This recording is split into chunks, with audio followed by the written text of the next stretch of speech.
Olá, eu sou Lúcia Helena, aqui diretamente do 26º Congresso da SBOC. E a ideia é falar sobre a nova legislação de pesquisa em pesquisa clínica do Brasil. Mas de cara eu já fui corrigida porque descobri que não é bem pesquisa clínica, mas pesquisa em seres humanos.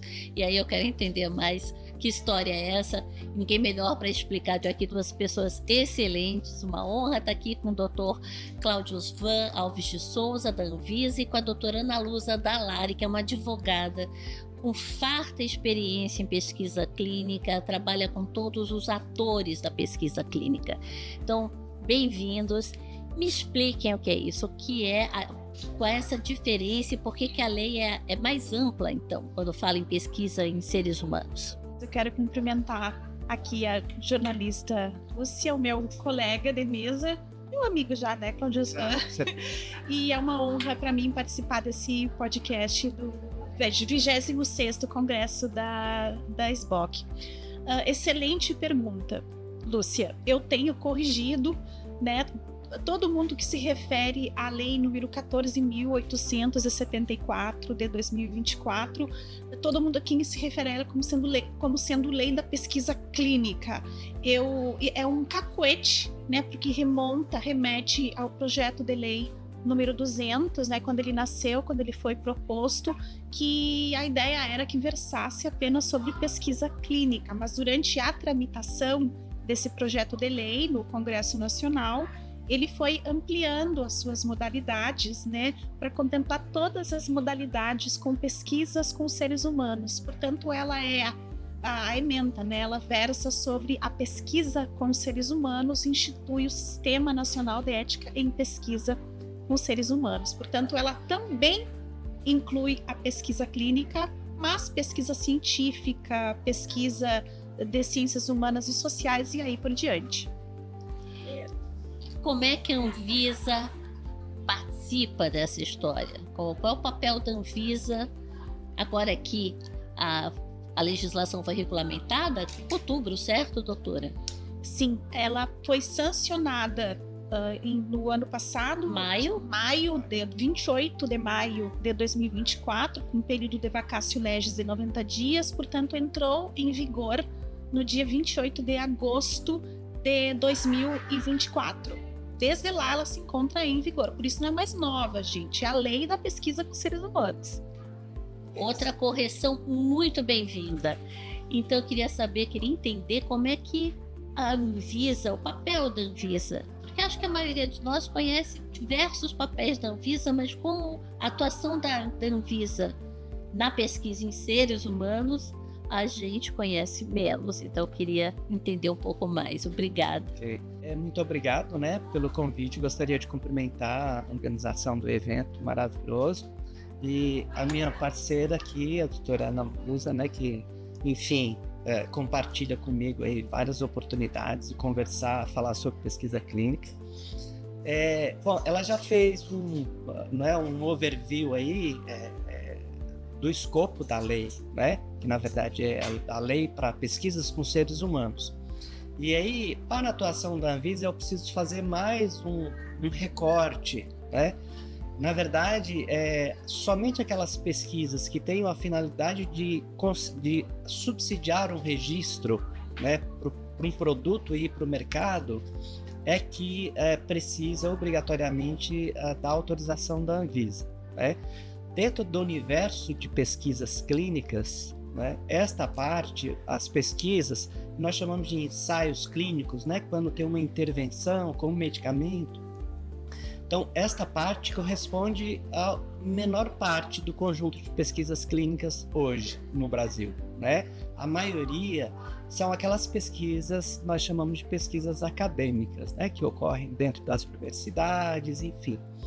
Então, a nossa interação com a lei é sob o ponto de vista que, para qualquer pesquisa ser conduzida no Brasil, pesquisa clínica para fins de registro, precisa da autorização regulatória e a atuação da Anvisa e obrigatoriamente também a autorização ética. Nesse caso, aí está no escopo da lei. E o que muda Por que está se falando tanto? O que está mudando? Se vocês puderem me dar mais um overview, o que muda com essa legislação? Mudou, né? Porque, como você disse, está em vigor, então o que mudou? Excelente pergunta, Lúcia. Para começar, o que muda é que agora existe um sistema que regula a pesquisa com os seres humanos com base numa lei ordinária, portanto, observando o princípio da legalidade, né? Antes, como vigorava o sistema CEP-CONEP, que era regulado por meio de uma resolução do Conselho Nacional de Saúde, portanto, por uma norma infralegal. E essa é a principal alteração para começar.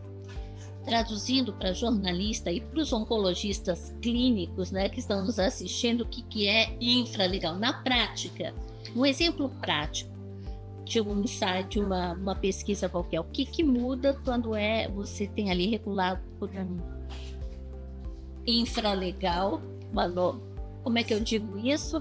E quando você tem agora tem uma maior segurança jurídica, seria isso? Exatamente. Traz uma maior segurança jurídica, porque agora o sistema ele é regulado por uma lei ordinária, que nasceu no Senado, tramitou na casa receptora, que é a Câmara dos Deputados, e finalizou com a sanção do Poder Executivo, do Presidente da República.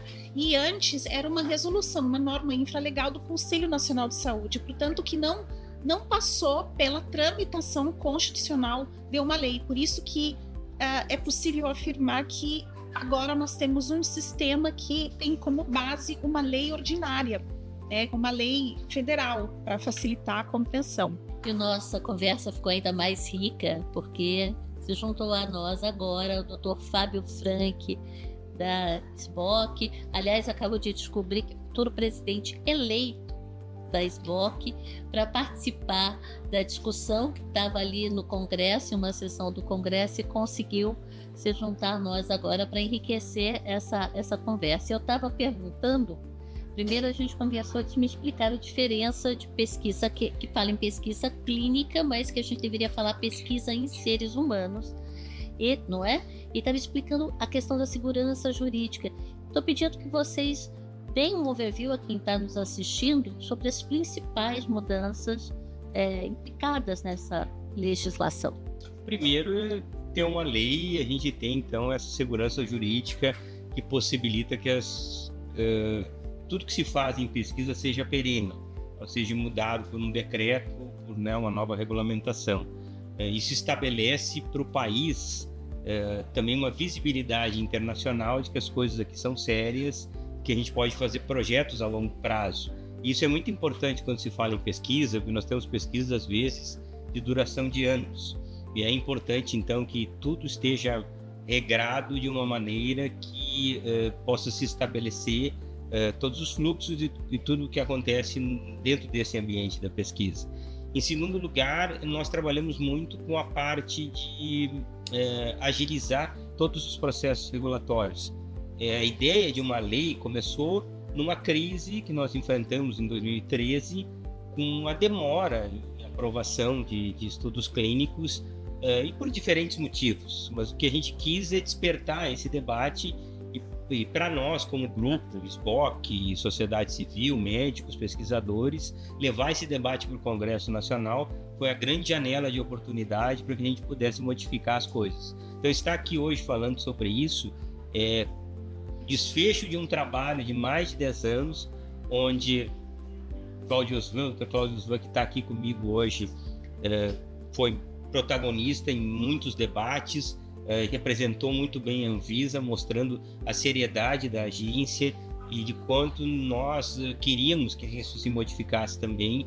E é um trabalho de todos. A Ana Lusa, brilhantemente, consegue explicar agora, e através até de canais de mídia social, o que é a lei, o que ela vai modificar e o que isso vai possibilitar para os pesquisadores e para os pacientes, principalmente em oncologia, já que esse é um fórum de oncologia, e a gente acredita daqui para frente de uma forma bem otimista que nós vamos ter grandes oportunidades para o Brasil em termos de pesquisa e trazer muitos benefícios para os nossos pacientes. Eu tenho uma pergunta, com medo até de soar indelicada, né? Eu li Acho que os prazos agora estão bem mais curtos. Fala 30 dias para aprovação no comitê de ética, 15 dias se for prioridade para o SUS. A pergunta indelicada é olhar para a nossa advogada até, né? E muitos prazos que estão ali nas letras da lei, eles acabam não se realizando na prática. A gente sabe disso em outras leis, inclusive no que diz respeito ao câncer. Mas como está sendo estruturado, e eu também para os três, né?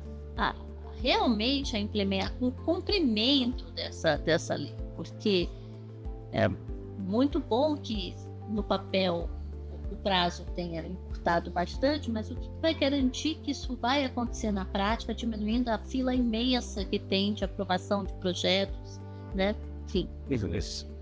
E separar o que é prioritário para o SUS para ter esse prazo menor aí? Eu colocaria primeiro a descentralização encerrou com a duplicidade de aprovação ética. Antes nós tínhamos que submeter um comitê local e depois um comitê central. Isso demorava o processo.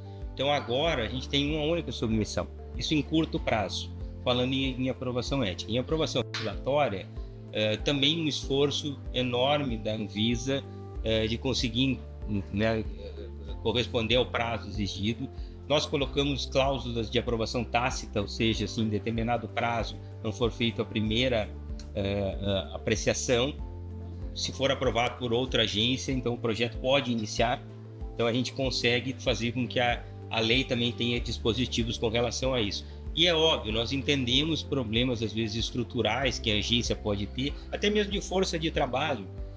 E agora, então, nessa segunda etapa, nós estamos também fazendo uma pressão política para que a agência possa ter uma força de trabalho, porque depois que a gente descobre que a Anvisa, não sei se você sabe, a Anvisa tem mais de 60 atribuições, né? Sim. Se não me engano, o número é esse, mas e entre elas a aprovação, né, de produtos investigacionais de pesquisa.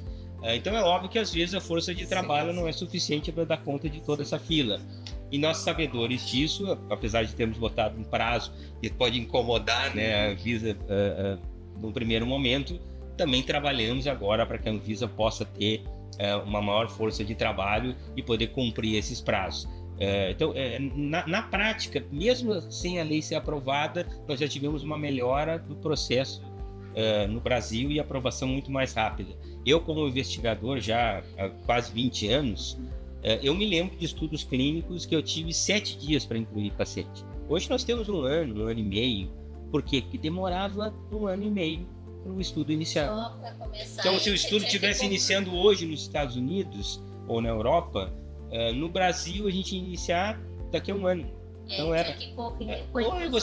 exatamente, você perdia oportunidades, desperdiçava todo esse potencial. Então, só a discussão disso já nos gerou a oportunidade de acelerar o processo. Mas, óbvio, nós tínhamos que consolidar isso na lei para que esses prazos ficassem bem estabelecidos.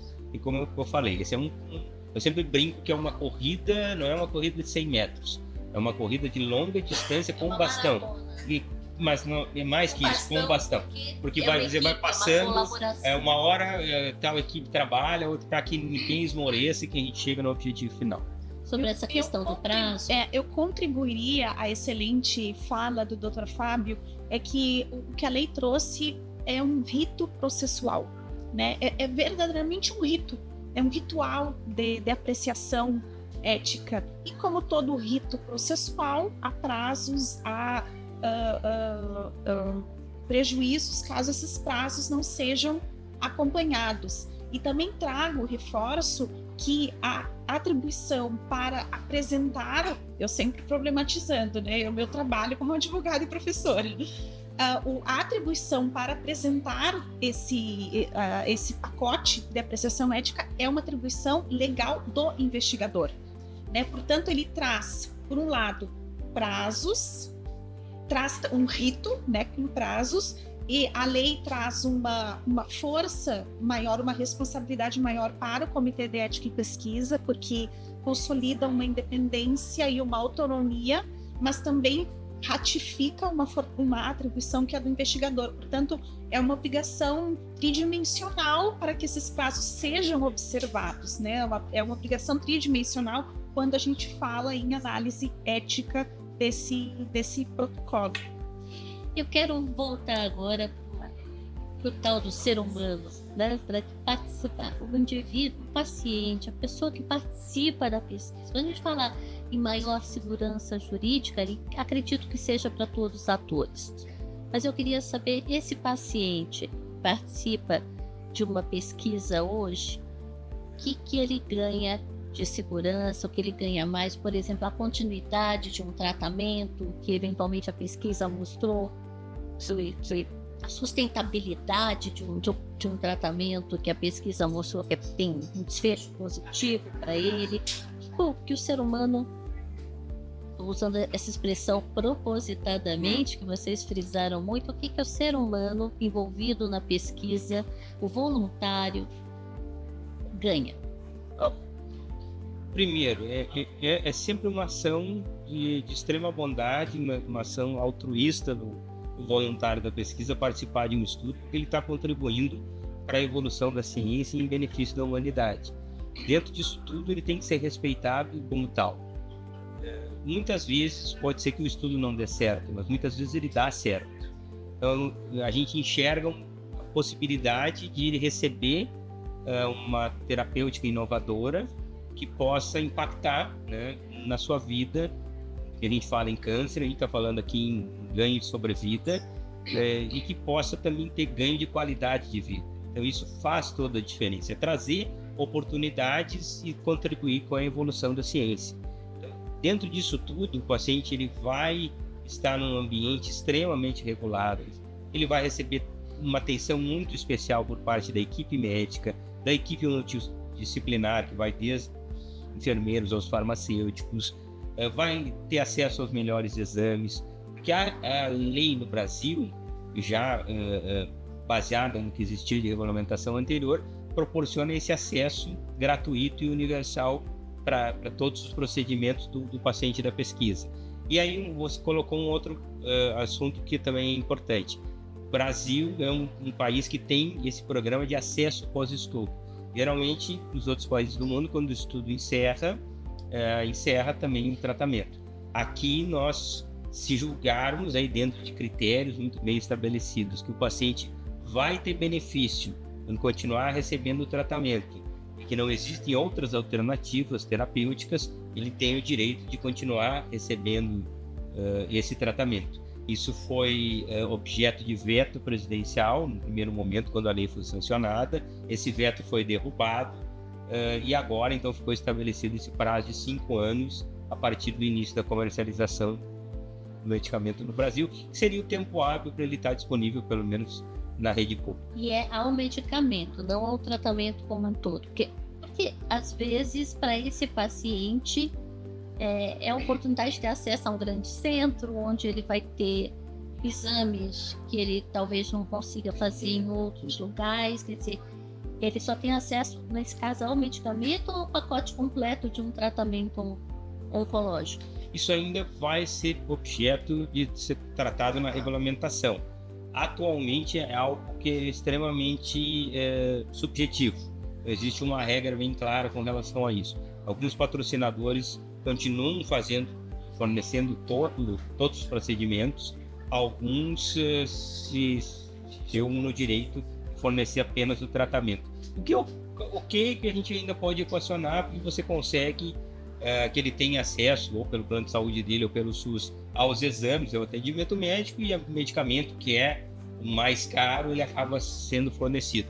Mas nós vamos precisar avançar, e aí que vem um detalhe importante: a lei não resolve todos os problemas. A lei é um passo adiante e faz com que a gente continue trabalhando na sua regulamentação para que todos esses detalhes eles possam ficar bem claros e que a gente tenha regras claras para que não exista controvérsia depois com relação a isso. Quer complementando? Bom, eu gostaria de complementar isso do ponto de vista regulatório. A lei, o prazo da lei, né, como bem disse o Dr. Frank, assim, foi muito discutido, enfim.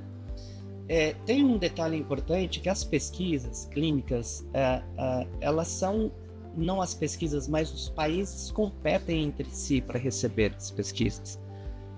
Porque, e é uma coisa que o Brasil ainda não percebeu, não caiu essa ficha, Exato. porque para além de todos os benefícios, né, como já bem descritos pelo Dr. Fábio, e por vezes o participante de pesquisa, a pesquisa para ele, às vezes, por vezes, é a única chance de acesso que ele tem à nova tecnologia, né? É a única opção, né? Então, para além, né, de todos esses benefícios, ainda tem a questão econômica, né? A questão econômica. E que, assim, nós tivemos uma pandemia, enfim, e que nós achávamos que não é que o Brasil, o parlamento principalmente, né, se sensibilizasse, né, por esse lado de enxergar a pesquisa clínica como algo, né, realmente importante, relevante. Riqueza mesmo. Uma riqueza. Mas o que a gente percebeu é que isso não aconteceu, pelo menos não, né, com a velocidade que a gente gostaria. Talvez se eles olhassem pelo lado econômico, que também é muito relevante, talvez isso mudasse um pouco, né? Mas para concluir aqui a minha complementação, do ponto de vista do prazo, né, a lei, ela lá pelas tantas tem um artigo que diz, como o Dr. Fábio citou, a Anvisa tem 90 dias, né, para se manifestar em relação àquele pedido de autorização. E é um prazo tácito. Por quê? Porque se não se manifestar dentro desse prazo, automaticamente a pesquisa pode ser iniciada, né, desde que tenha autorização da instância ética. Então não vai ser, né, de qualquer maneira, né, tem que ter a autorização ética. Esse é o melhor prazo, pensando em competitividade? Não, porque se a gente olhar ao nosso redor, nós vamos encontrar países que estão com prazos mais competitivos, né? Então o mundo, né, se movimenta nesse sentido. Todo país quer pesquisa clínica, quer trazer pesquisa clínica, mas foi o possível, né? Os 90 dias foi o possível dentro da conjuntura política e também da conjuntura da própria Anvisa, né, em termos de capacidade de resposta, enfim. Mas o fato de a lei ter abordado isso, ela é o começo. É um começo e ela arrasta, né, toda a discussão, né? Tem um prazo na lei, é preciso ser cumprido. E isso mobiliza quem precisa ser mobilizado para tomar outras providências, como agora estão sendo tomadas, de recompor, né, a Anvisa, recompor o quadro da Anvisa. Então, isso vai desencadeando uma série de outras providências que, ao final, né, é o que a gente busca para a melhoria do ambiente de pesquisa clínica no Brasil. Eu gostaria de fazer uma contribuição à fala do Claudio Svan e do Dr. Fábio, no seguinte sentido: a lei da pesquisa com seres humanos, ela tem o ser humano como centralidade. Então ela é centrada na proteção da dignidade desse ser humano. E isso precisa ficar muito claro, porque ela é plenamente constitucional e ela tem o ser humano na centralidade. Ela é voltada para esse participante da pesquisa. A outra contribuição é que a pesquisa, ela desafoga os SUS.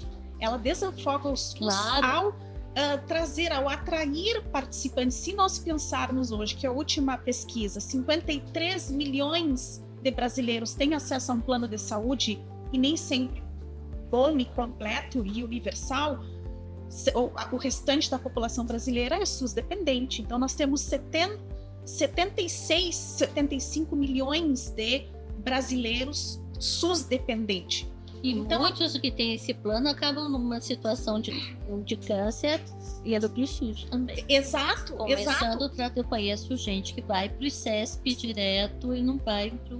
E essa clareza. Porque acha que o plano não vai dar um tratamento. Exatamente. Então a pesquisa clínica, ela também, como pontuou Claudio Svan e Dr. Fábio, desafoga, isso precisa ficar muito claro, porque isso também é uma visão econômica. Então, além precisa entrar visão, na conta. Precisa entrar na conta. E capacitação, traz capacitação para o Brasil. É o meu exemplo na minha vida pessoal. Eu era gestor de um CACOM, de um serviço do SUS. Em determinada situação, era um sofrimento diário você saber que você tinha opções terapêuticas para os pacientes, mas não tinha acesso. Então, eu comecei a fazer pesquisa clínica com esse objetivo de poder oferecer melhores tratamentos, né, entre terapias inovadoras para os meus pacientes. E aí eu fui estudar, né, como esse modelo funcionava, quebrei paradigmas de poder fazer um serviço no interior, né, do Brasil, que também não era algo comum, se fazia mais nas capitais, mas acreditando que tem várias histórias de contar de benefícios de pacientes que estavam praticamente condenados a poucas semanas de vida e estão vivos até hoje. Então, esse é o poder transformador que a gente tem. Qualquer remédio que a gente tome hoje passou por uma pesquisa clínica. Passou por uma pesquisa. E faz com que a gente viva hoje mais e melhor. Então, a gente precisa continuar a melhorar as possibilidades dos pacientes brasileiros participarem disso também. Eu não quero tomar um remédio que foi testado só na Europa ou só testado nos Estados Unidos. Exato. Eu quero um medicamento que foi testado aqui na população brasileira. Com a nossa população pode... Até porque lá fora, populações que aqui são muito representativas, lá fora são minoria absoluta. Acabei de ver, nesse exato momento, eu vi um estudo de câncer de mama com um remédio que a população latino-americana respondeu menos que o resto do mundo. Então, esse é um dado importante. Se o estudo não tivesse feito aqui... Até para escolher, para eventualmente amanhã depois bater na porta da Conitec para incorporar. Agora, eu faço uma ponderação que eu faço, que eu acho que é extremamente relevante também, é a natureza da pesquisa com seres humanos. No caso aqui, é pesquisa clínica.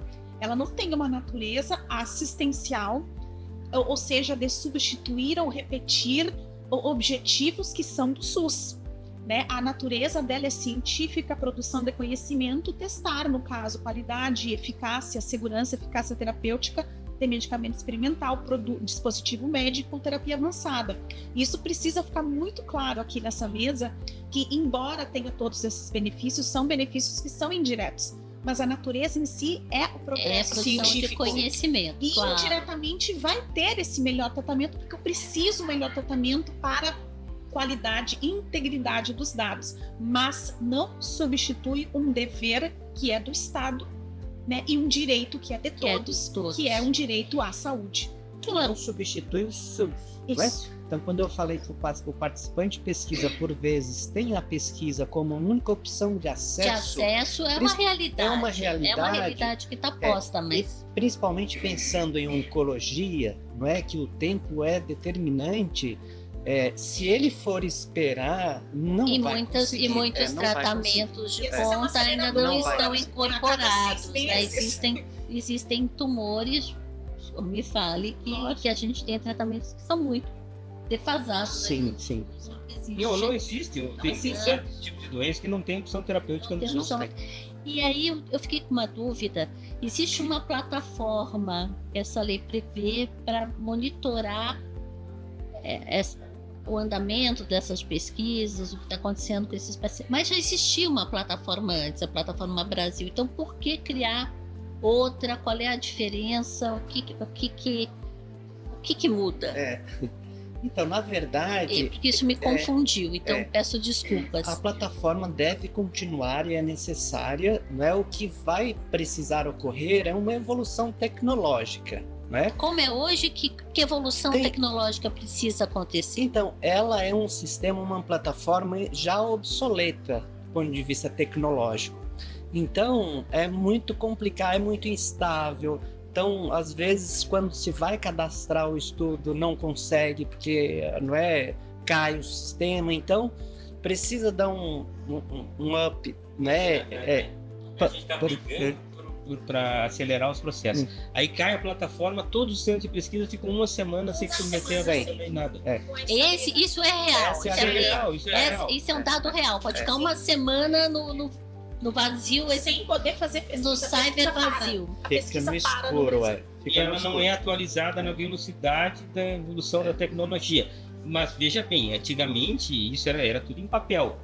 Era pior ainda. A gente só tinha papel, imprimir, assinar, mandar isso fisicamente. Então a plataforma ela foi muito importante porque ela digitalizou o processo. Só que se ela não tem uma atualização constante, tecnológica, você sabe, você acaba travando e impossibilita o trabalho dos centros, e aconteceu isso diversas vezes nos últimos meses.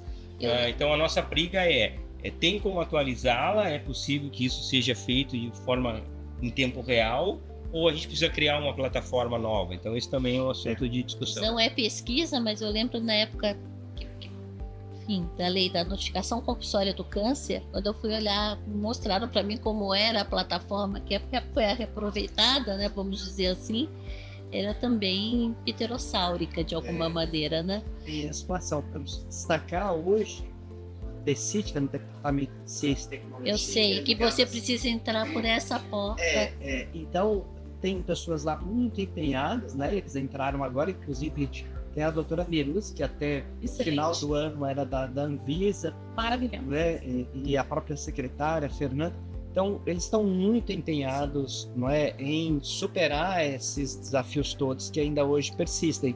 Né? Mas no setor público tem essas dificuldades todas, não ocorrem com tanta velocidade como acontece. Nós estamos discutindo o IA, né, de um lado, e discutindo uma plataforma que, né, um repositório, enfim, né, mas que precisa ser robusto o suficiente, porque o Brasil é gigantesco, não de pesquisa, é grande, né, e que também possa trazer mais alguma evolução, mais algum recurso para melhorar o sistema. Eu não consigo fazer esse liga-pontos, então provavelmente a minha pergunta é totalmente absurda.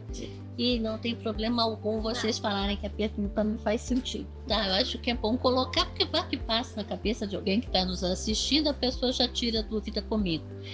A gente tem uma questão no Brasil que é importante tanto para o tratamento como para a produção de ciência, que é a descentralização, né? A produção científica está muito concentrada em algumas regiões do Brasil, então tudo que a gente falou aqui de pesquisa como acesso, até de diversidade, porque né, no sul a gente tem um perfil de população, no norte, no nordeste, outro. Essa organização legal poderá de alguma maneira facilitar a vida de quem quer produzir ciência, quem quer produzir pesquisas clínicas em seres humanos, que seja fora dos grandes centros, e como? Assim, não é por si só. Não é por si só. Não é por si só, mas de alguma maneira ela contribui, ela é um tijolo nessa história da descentralização. Contribui. Assim, a gente chama de ecossistema de pesquisa, né, clínica, que tem uma série de fatores variáveis, né, que é o que um patrocinador, uma empresa que quer desenvolver uma pesquisa, ele vai olhar, não é? Então ele vai olhar todos esses indicadores, né? Então, os regulatórios, a velocidade com que aquele centro consegue recrutar, né? A doença, né? Se o país tem paciente para aquela doença, aquela região, ela é mais importante. Enfim, então leva em conta uma série, né? O gasto, né? O investimento que terá feito, quanto que valerá por cada participante incluído, tudo isso entra na conta, né? Então, o ambiente regulatório ético é importantíssimo, né? Por isso a nossa expectativa de que o ambiente regulatório tenha melhorado e que melhore muito com a vigência da lei, né? Esse é um dos fatores importantes, né? Que eles tenham pelo menos segurança jurídica, né? Tem uma lei agora com respaldo, isso tudo é muito importante. A questão da descentralização ajuda também, essa foi a pergunta, na questão da descentralização. É um passo, né? É um passo. Né? Conseguimos superar uma das variáveis, um dos desafios que era imenso, né? Uma década, mais de década. Exatamente. De trabalho. E o processo de descentralização ele passa obrigatoriamente isso por experiência própria. E você dá a possibilidade dos centros que estão iniciando em regiões mais remotas, norte, nordeste, centro-oeste, eles trabalhem em conjunto com centros maiores. E até então a nossa legislação falava em centro coparticipante, mas era um centro apenas para encaminhar pacientes para recrutamento. Então, desenvolvendo um novo modelo, porque é muito difícil você ter um centro pequeno, porque ele não vai ter recursos, ele não vai ter capacidade. O nosso próprio censo da SBOC mostrou que a grande maioria dos oncologistas estão ainda no sul e no Sudeste. Então, você não tem tanta gente especializada lá. Então, passa por capacitação. Mas como é que eu atraio um médico para trabalhar em pesquisa na região Norte, se lá não tem o centro de pesquisa? Não, mas eu acho que eu nem fui tão clara. Eu acho até que quando a gente falou do valor, que a gente precisa cair a ficha do valor, que tem como valor mesmo, econômico, monetário para o país, a produção científica, de que existem investidores interessados em fomentar, em apoiar centros de pesquisa fora dos que os grandes que nós já temos. Eu acho que eu não fui clara, mas no sentido de que se todo esse facilitador pode atrair o interesse para criar centros em áreas que são menos guarnecidas. Sim, o Brasil ele é um país continental com uma enorme desigualdade social. Né? Esse é um impacto social muito grande do país. E há também certos desenhos de protocolos que isso também impacta. Eu preciso que a amostra seja enviada para o laboratório central em 24 horas, ou no mesmo dia. Como eu faço isso em comunidades ribeirinhas? No câncer você não vai ter o patologista, que é uma figura central. Exato.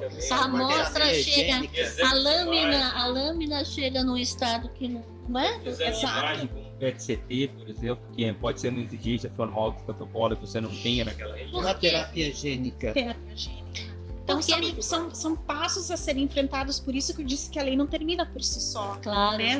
Tem questões sociais, de diferenças sociais e continental. Tem aquela frase que infelizmente já está se tornando batida, que o acesso à saúde muitas vezes, ou quase sempre, é uma questão de CEP.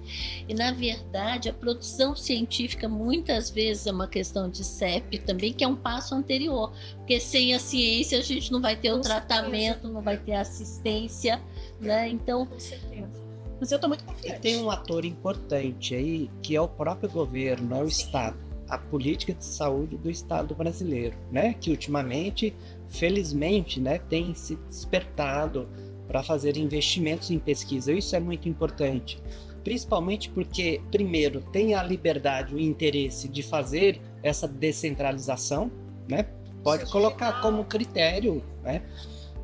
E também faz pesquisas em áreas para as quais não há interesse comercial, né? Se a gente pensar, por exemplo, em doenças negligenciadas, né? Então não há um interesse, não uma aptidão, não é, para fazer pesquisas nessas áreas. Então o governo, o Estado pode entrar aí, não é? Inclusive na área oncológica, por exemplo, ao longo do tempo, às vezes alguns medicamentos importantes eles vão saindo de linha, são cancelados porque perde valor, aí perde o interesse econômico, e são medicamentos importantes, estratégicos. Então é preciso que haja um respaldo, por exemplo, que o governo consiga, né, pegar essa demanda e continuar produzindo e fornecendo. Eu acho que esse ator aí fomentando. Exatamente. É um assunto tão fascinante que a gente poderia ficar aqui mais um tempão falando, mas o nosso tempo está encerrando. E como a doutora Ana Lúcia falou, que é um processo que não é um fim, é um começo e que ele está em construção, eu gostaria, se cada um de vocês tivesse o poder de pena, não dependesse de A, B, C, pena, poder de pena, qual seria o passo prioritário ou os mais importantes, passos seguintes agora dessa lei que já está aí? Bom, primeiro, eu acho que o primeiro passo já foi dado. Ela foi sancionada, ela foi regulamentada. Mas o seguinte, agora o que você gostaria que acontecesse? Sonho como Ana Lúcia, doutora Ana Lúcia, seu sonho. O meu sonho é que a Instância Nacional de Ética em Pesquisa seja constituída, com seus membros nomeados pelo Ministro da Saúde o mais brevemente possível, já com essa transição do sistema CEP-CONEP definitiva, com a revogação tácita da CONEP, e para que o Sistema Nacional de Ética em Pesquisa possa formalmente começar a atuar para regulamentar a lei da pesquisa da forma mais fluida possível. Comentei ontem no na fala, no painel que compartilhei aqui com o Cláudio Osvan e o Dr. Fábio, que agora nós temos um caminho longo de regulamentação da lei da pesquisa, e ela será regulamentada agora pela Instância Nacional de Ética em Pesquisa. Então, esse é o meu sonho em segundos, que seja instituída, que seja designada formalmente a Instância Nacional de Ética em Pesquisa com seus membros, para que ela possa ser regulamentada da forma mais fluida possível, escutando o setor, escutando os investigadores, para evitar aí todos os atores que fazem pesquisa, porque para entender pesquisa dentro daquela natureza que eu falei. Dr. Cláudio Osvan? Bom, é muito óbvio que eu vou dizer aqui, né? Primeira coisa que eu quero mais gente para efetivamente colocar, né? Efetivamente pessoas, né? Precisa de pessoas para colocar a lei em prática, né? E assim, há uma sinalização, e eu acho que não é só a sinalização, vai ocorrer de fato, que é uma recomposição, né, do nosso quadro em breve. Eu acho que começo do ano que vem a gente já vai receber os novos servidores, enfim. Ainda não é um número, né, que vai, enfim, mudar completamente a situação, mas já vai ser um alívio bastante grande, né? Porque, assim, o processo é complexo, né? Nós estamos falando da lei aqui, a lei é um instrumento, né? Mas o processo de pesquisa clínica é muito complexo. Então, além da autorização prévia para a condução da pesquisa clínica, nós temos como atividade inspecionar, né, como que está de fato acontecendo, ocorrendo aquela pesquisa que nós aprovamos, né? Tem ainda o monitoramento da pesquisa, né? Qualquer evento que ocorrer, um evento adverso, um efeito colateral, né, é preciso ser notificado para a Anvisa. Tem a vigilância. E a própria instância ética. E nós temos que ter capacidade de avaliar os eventos e atuar no momento certo, né? Quando precisar suspender, suspende. Quando precisar... Então, e para tudo isso precisa de gente, né? De gente trabalhando braço, lá. Né? Braço. E eu tenho mais funções. E a gente consegue também, como eu falei desse braço, desse ator que é o governo, atuando, investindo, financiando pesquisa clínica, entra em cena, por exemplo, as universidades, né, os projetos das universidades, que historicamente, né, fazem pesquisa acadêmica e publica e etc. E agora estão mudando a chave, que aí, para além da publicação, é gerar produto, né, fornecer produto para a saúde pública brasileira. E eles precisam de apoio, de muito apoio, porque ao longo do tempo eles sempre lidaram com uma pesquisa básica, pesquisa acadêmica, enfim, e aí também nós precisamos de gente. E eu tenho um último sonho, antes de passar a palavra derradeira para o Dr. Fábio, mas aproveitando que estamos online e aproveitando que o Dr. Fábio agora é o presidente da SBOC do ano que vem, próximo mandato, que no 27º Cláudio Osvan, queremos estar falando sobre sobre pesquisa clínica na plenária. Sim. Porque eu comentando com o Cláudio Osvan que isso aqui tudo, né, Dr. Fábio, não existe sem a PC, né? Então fica aqui a minha provocação gentil para o Dr. Fábio de termos mais protagonismo para a pesquisa clínica no ano que vem. Ponto. E que deve naturalmente acontecer com o presidente da SBOC focado em pesquisa, então obviamente a pesquisa vai ter um destaque cada vez maior.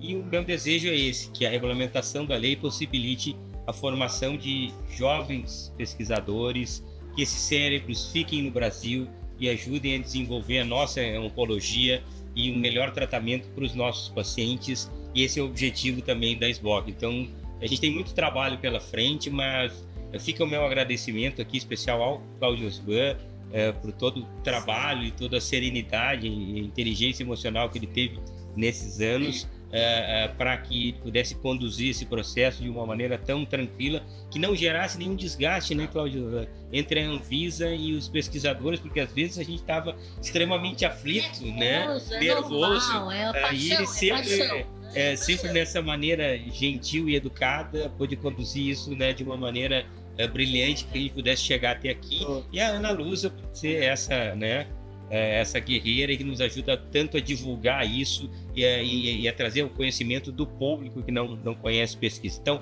e no futuro a gente tem, através do nosso trabalho, muitos pesquisadores do Brasil, pesquisa acadêmica, pesquisa patrocinada, para que a gente possa sonhar num futuro melhor para os pacientes com câncer brasileiros, que é para isso que a gente está aqui. Isso. Eu queria agradecer demais para uma jornalista que cobre saúde há tanto tempo. É uma oportunidade fabulosa estar conversando com vocês, né? E eu acho que talvez a Hostess não tenha direito a usar sonho, mas eu vou aqui dar uma cara de pau, eu vou colocar o meu sonho à mesa, que a gente tenha mais jornalistas cobrindo ciência, cobrindo pesquisa, valorizando ciência, porque quando a ciência de alguma maneira é arranhada por falta de leis ou por falta de apoio, o Brasil perde, e eu acho que as pessoas não se dão conta por falta de conhecimento.